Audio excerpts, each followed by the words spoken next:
Hi, my name is Cheryl Meisel. I've been coming to Irving Church since 2015. In 2015, I fell 3 times. The first 2 times, I fell on my left arm. My breast was hurting me, but I didn't think anything about it. And then the third time when I fell, I broke my wrist.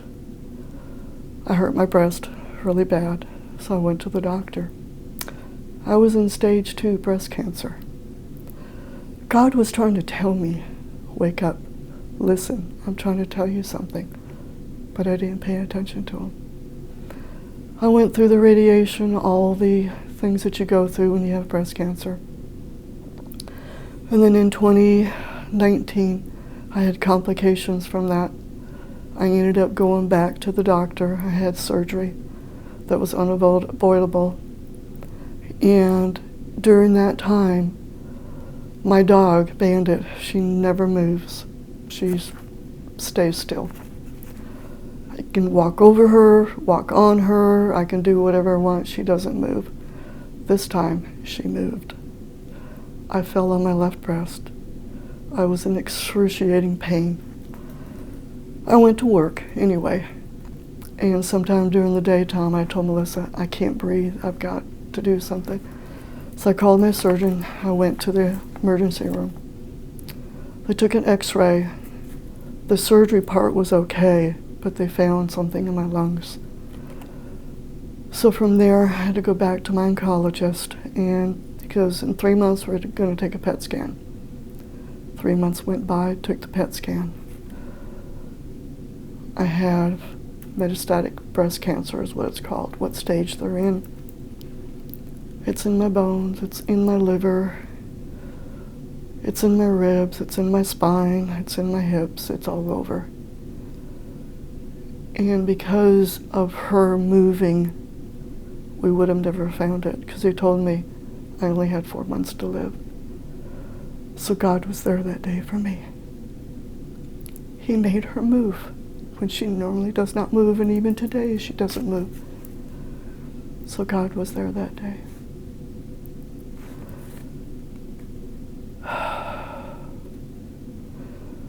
Recently, I've gone through 2 different types of chemo pills. The first ones, they were doing good, but not without the complications. The second pill, I'm having the same complications, only faster. So he took me off the medication for a month.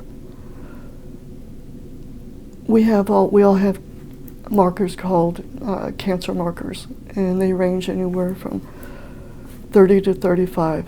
That's normal. Mine's were 187. Some are even higher for other people, depending on what stage. And I was in stage 4. And with that diagnosis and me being off of the medication for a month, I was scared. I thought, okay, my numbers came down to 53. It's the lowest that they've ever been. And yet I'm off this medication for a month. What is it going to be this time? I was in Grow Group. Well, Becky's sitting across from me at the very end. We're all getting ready to leave. She goes, Cheryl, what's going on with you? I lost it. Basically, I told everybody how I was feeling. I've been feeling like I have a month left to live, because that's how I felt, because of not being on my medication and with the side effects that I have to go through. They're not major, they're just, all medications have side effects. It doesn't matter what they are. So they all gathered around me and they prayed for me. They laid their hands on me, and we had they had a prayer for me. And they said they'd continue to pray for me. Well, Wednesday, the next day, is my doctor's appointment. It's normal. I go in, get my blood test, go see the doctor, go take a bone drip, keep my bones healthy. I normally have to wait a week to get my markers, my cancer markers. They came in on Thursday. My markers went from 53 down to 42.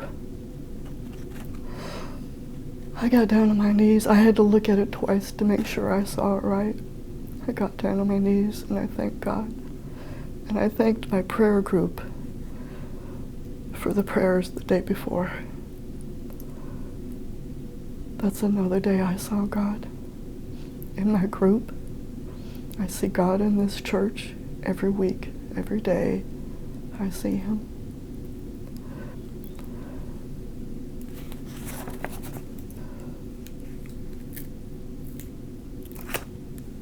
I feel that when it's my time to go, I thank God every day for my life.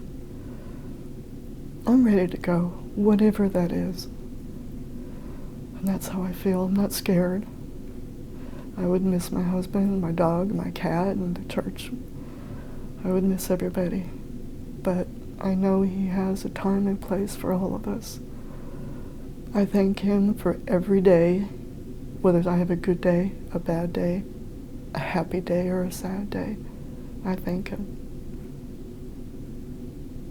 So God shows up in my life in many different ways. He's all around us, every day. We just have to look for him. We just have to look for him.